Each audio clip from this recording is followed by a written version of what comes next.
donut. Chinese donut? You want? This one. Yeah. Turo-turo?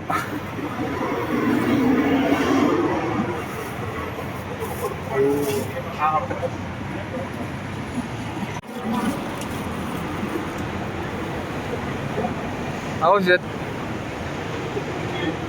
Sarap? Reminds me of childhood. Ano na? Reminds me of childhood. Ooh.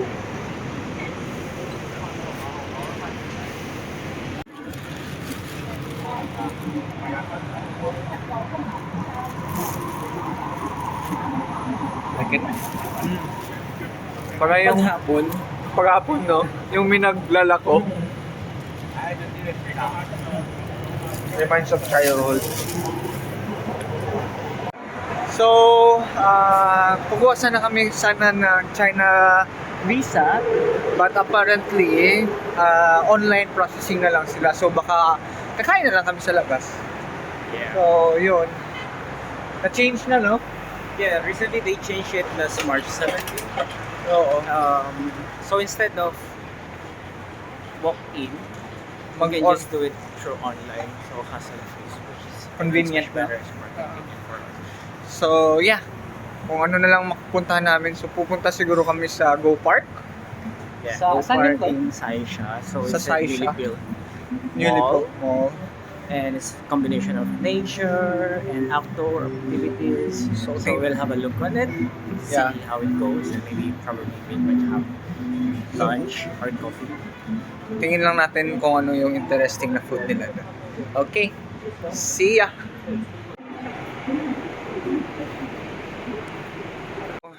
Ito yung interesting talaga tol sa kanila, oh. Meron silang pathways, daan ka tol, para makita nila. So kung So kung medyo big size ka, usually hindi ka na makakadaan dito. Hindi naman about size. I mean, per hour lang sila. So siguro sa mga luggage or big things, bawal dalhin sa train. Yan lang.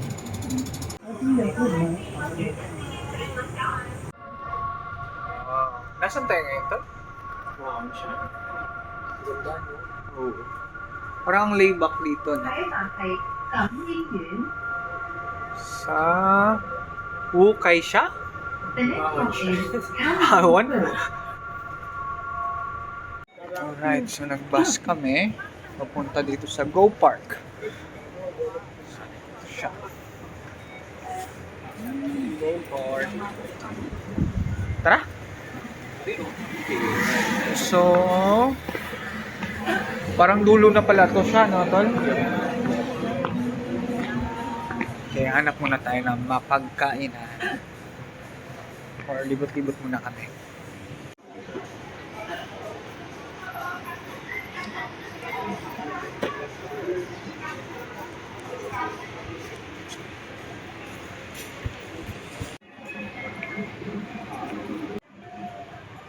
So malaki pala to.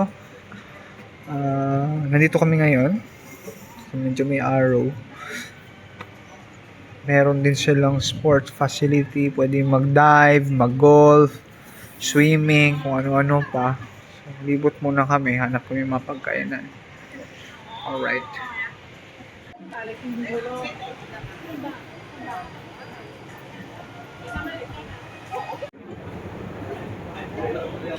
So, naglalakad-lakad kami sa labas. May nakita kaming mga koi sa kanal. Grabe, ang laki ng boy. Mga koi, ewan ko, koi ba yan sila or mga carp? Ay na sa kanal lang. Parang Japan. Ayan oh, makita nyo. Residential siya, tapos para siyang kanal na malaki. Diyan lang yung mga fish. Kung Pinas pa yan, wala, ulam na. Maanong ulam?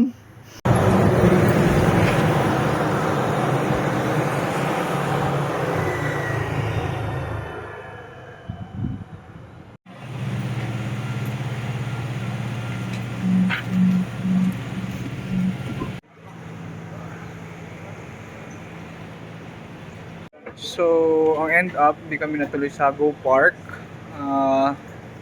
Bali, sobrang commercial kasi yung food doon at medyo mahal at pricey. So, lumipat kami ng isang place dito sa Taiwai.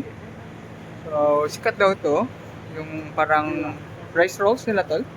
Rice rolls. So, try natin. Alright.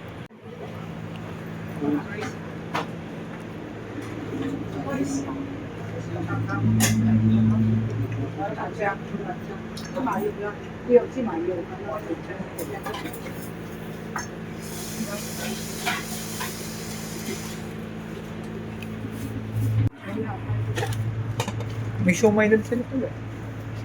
Oo. Siomai? Yeah, one.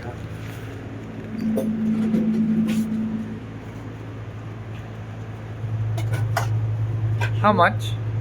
2,000원. Yeah.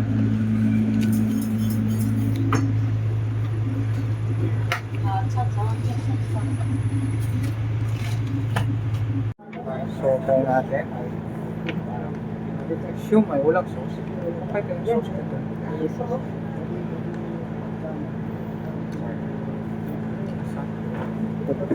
Peanut butter.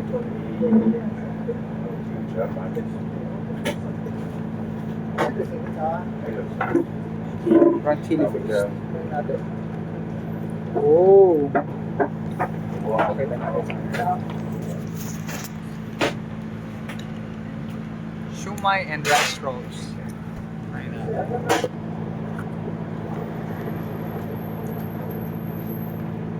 Siomai muna. Yeah.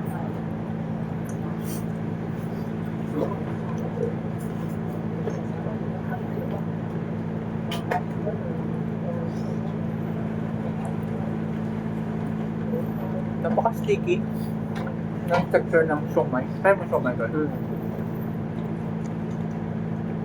Sticky siya, parang harina.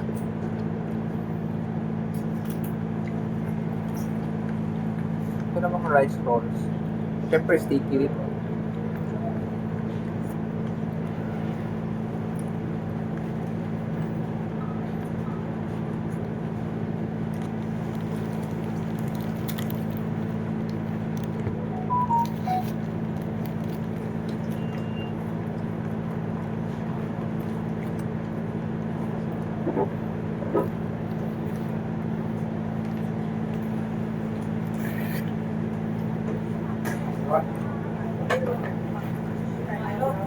Hindi siya meaty.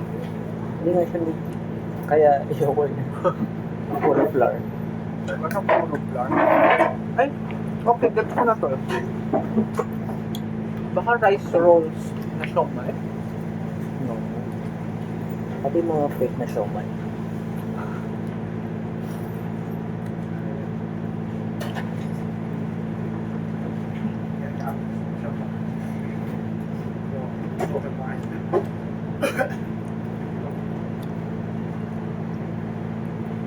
Alright, tapusin na Parang natin ito ito. yung ano nila yan, common breakfast. Pag nagmamadali sila, Mabilisan na lang. kasi carbs agad.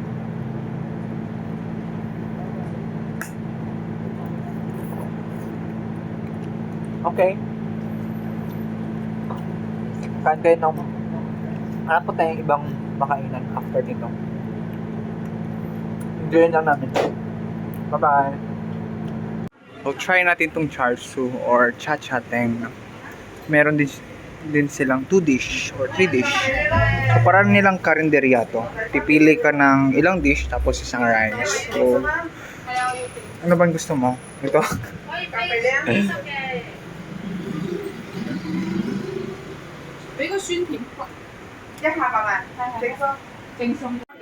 ulam lang pala. Ulam mo lang rice? May rice yata. Yan yata pag ano? Pag buo. Pag isang ano. So dito turo-turo lang. So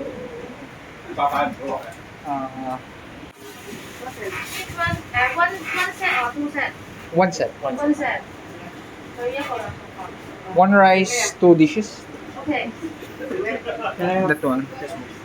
Yeah.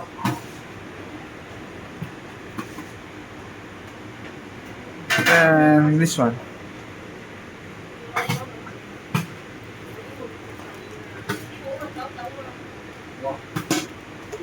Then one rice.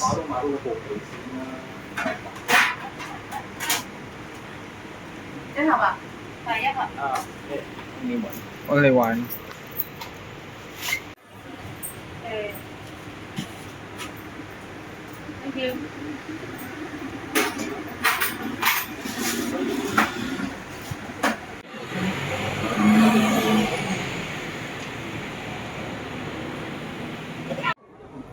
So, $32 lang to. Parang... Hindi to. Ay, hindi yung mga buto mo. Awa.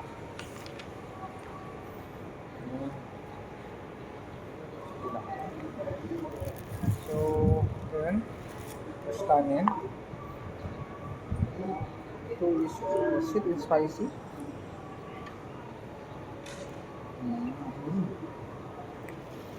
Pork.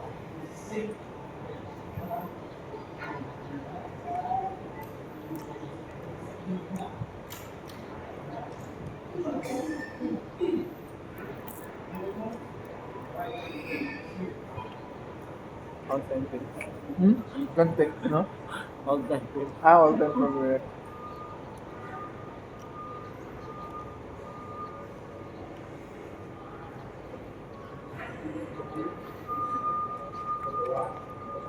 Ito chicken naman na may wala ba namang luto nito? So, try natin. Yung sweet and sour sa best, ganito din lasa, di ba? Ganyan na ganyan. Tapos meron siyang mushroom. Tapos siyang tenga ng daga. Try natin.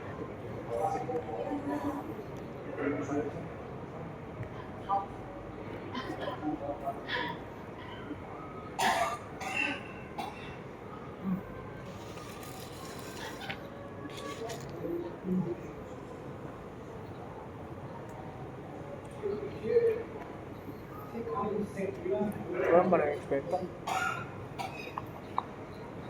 Parang siyang curry na hindi pa nilagay yung curry powder. Ganyan. Parang pinakuluan lang na parang napaka-base ng lasa niya. Na chicken, tapos pinakuluan na yung isa. Tapos yun na yun. Parang gagawa siya ng chicken curry. Huwag na lang tayo. Tapos yung sweet and spicy, typical, parang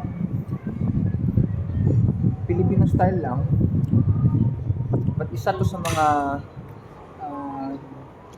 lagi na kinakain din ng mga Chekwa ito.